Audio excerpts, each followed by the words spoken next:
kasus tragedi Ubel Bedara ini bagian dari Semanggi II gitu. Nah, saya waktu itu pernah baca KPP HAM PSS Trisakti 1 Semanggi 1 Semanggi 2, KPP Komisi Penyelidikan Pelanggaran HAM Berat Trisakti Semanggi 1 Semanggi 2 yang dilakukan oleh Komnas HAM. Kalau nggak salah saya juga sempat fotokopi hasil penyelidikan itu, apa saya sudah serahkan ke Tenokra atau belum, saya juga lupa karena sudah lama. Kenapa tragedi Ubel Bedara itu masuk? Jadi Komnas HAM melihat hanya sebatas memasukkan unsur pelanggaran HAM beratnya dari sisi sistematis dan meluas. Nah, tetapi saya baca di situ terhadap pelaku-pelaku yang menewaskan Mbak Atul dan Ijal itu tidak disebutkan. Bahkan komandan yang bertanggung jawab maupun komandan baik di tingkat lapangan maupun di tingkat struktur TNI Polri-nya dalam hal ini dan Rem dan Kapolda itu pun tidak disebutkan oleh Komnas HAM dalam KPP pelanggaran HAM PSS tersebut. Gitu. Itu juga yang sempat saya sampaikan juga ke beberapa senior, kalau nggak salah satunya juga ke Ajwe. Nah, ya mungkin itu juga ya PSS sendiri pun kalau nggak salah saya juga nggak terlalu monitor perkembangannya. Itu juga mandek di DPR dari Komnas HAM diserahkan ke Kejaksaan Agung untuk dilanjutkan ke tingkat penyidikan, sama Kejaksaan Agung dilempar ke DPR karena peristiwa tragedi Ubel Bedara itu juga terjadi sebelum adanya Undang-Undang Hak Asasi Manusia atau Undang-Undang Pengadilan HAM kalau nggak salah. Undang-Undang Pengadilan HAM itu baru terbentuk di tahun 2000 kalau nggak salah. Nah, untuk mengadili pelanggaran HAM berat di Pengadilan HAM, jadi sebelum adanya undang-undang tersebut, maka harus menabrak asas retroaktif dan konteks kasus pelanggaran HAM berat juga memungkinkan atau juga didapatkan untuk menabrak asas retroaktif atau berlaku surut.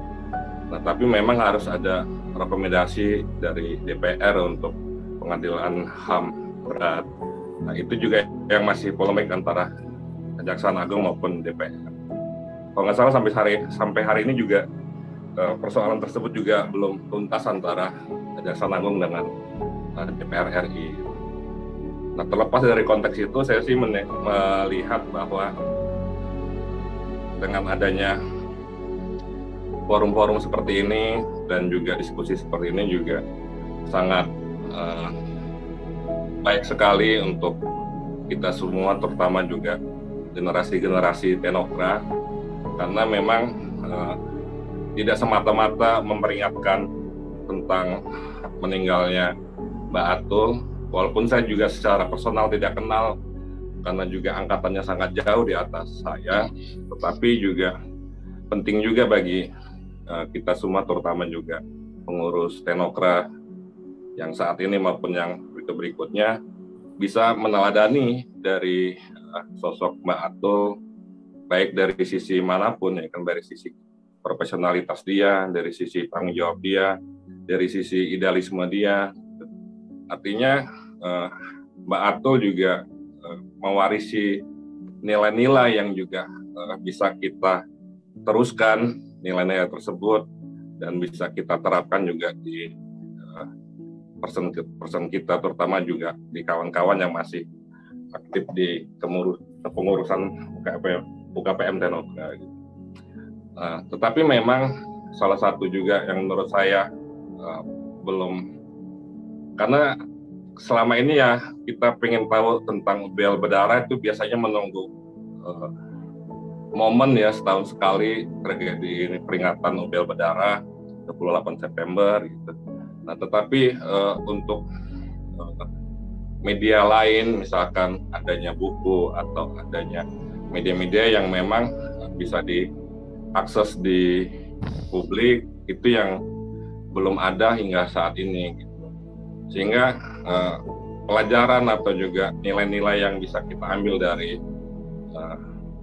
adanya tragedi tersebut, ya terutama Mbak Atul terhadap profesionalitas dia sebagai seorang wartawan dan juga Ijal sebagai seorang aktivis yang peduli terhadap isu-isu nasional. Dalam hal ini waktu itu isunya tentang penolakan RUU penanggulangan keadaan bahaya, artinya juga bisa didapatkan oleh generasi-generasi saat ini.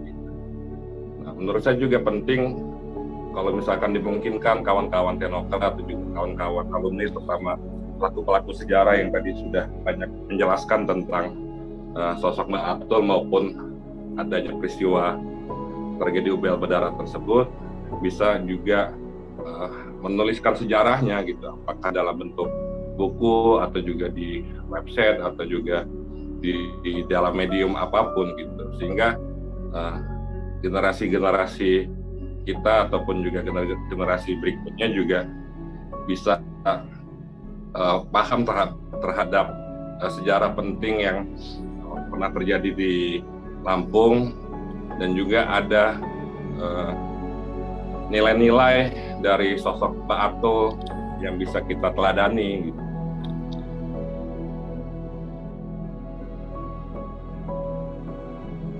Dari tadi itu kan juga yang kita pikirkan, termasuk tadi Kak Diroy merasa ada beban bagaimanapun nggak bisa, itu di luar jangkauan Kak Dodi, tentu di luar jangkauan kita semua, ada beban tersendiri, tidak bisa menghadirkan siapa sih orang.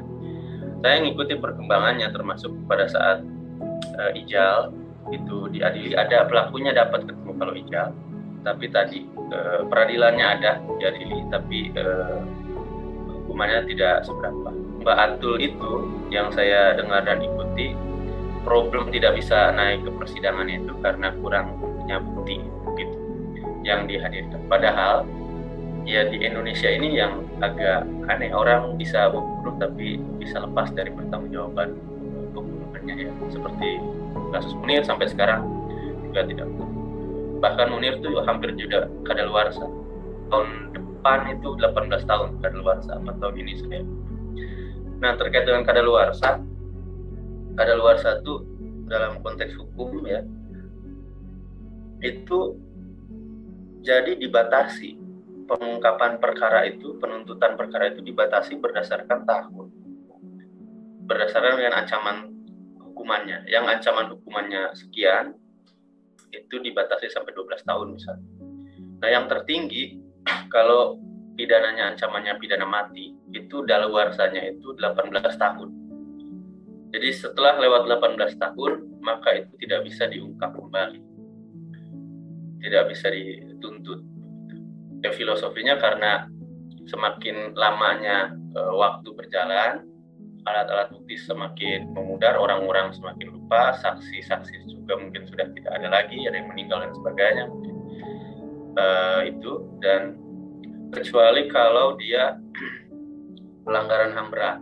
Kalau pelanggaran HAM berat ini nggak daluarsa, tapi ada kriteria khusus untuk bisa diangkat menjadi pelanggaran HAM berat. Kategorinya 2 di kita, kejahatan terhadap kemanusiaan dan genosida. Nah, jadi ada satu sisi dari tadi saya bercerita tuh ada kesedihan karena betapa peristiwa yang kita terikat secara emosional di dalamnya. Bahkan saya juga ingin melepaskan diri dari peristiwa ini, tidak bisa, karena bagaimanapun kita ternyata bagian dari teknokrat, termasuk saya dan adik-adik semua yang tidak sempat mengenal Mbak Atul. Nah, sejarah itu tidak bisa kita lepaskan. Tapi yang bagian yang sedih tadi itu adalah bagi saya ya, terutama dalam hal hukum ya, karena waktunya berapa tahun sekarang aja, sudah 22 tahun, artinya sudah lewat dari 18 tahun. Nah, itu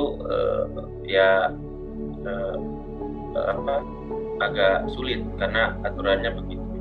Tapi paling tidak ini harus terus disuarakan supaya orang tidak lupa begitu.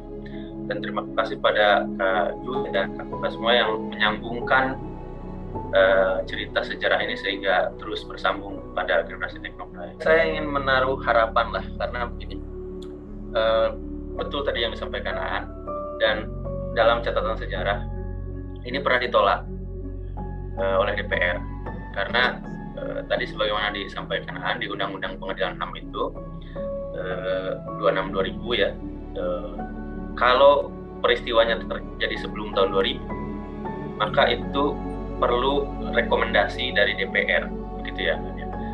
Kan penyidiknya juga kalau pelanggaran HAM berat langsung jaksa. Nah, itu dulu tahun 2004-an, 2019 anggota Dewan 99 sampai 2004 itu pernah memutuskan bahwa ini tidak termasuk pelanggaran HAM berat. Jadi beda kesimpulan dengan KPP HAM, Komnas HAM. Karena pelanggaran HAM berat atau kasus pelanggaran HAM berat itu penyelidiknya bukan polisi, tapi Komnas HAM gitu. Komnas HAM. Jadi di skip polisinya. Nanti penyidiknya baru jaksa agung.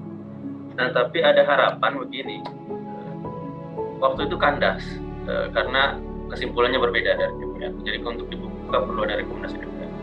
Tapi tidak menutup kemungkinan ini bisa dibuka kembali, karena kalau DPR memutuskan hal yang berbeda, ya tentu bisa dibuka kembali. Karena beda anggota dewannya, berganti anggota dewan. Saya ingat betul karena dulu ada ibunya Elang itu mahasiswa Trisakti yang dari Cirebon, itu kecewa dengan seluruh partai di DPR sehingga memutuskan jangan pilih parpol apapun gitu. Karena memutuskan bukan pelanggaran HAM berat, jadi kandas pada saat itu.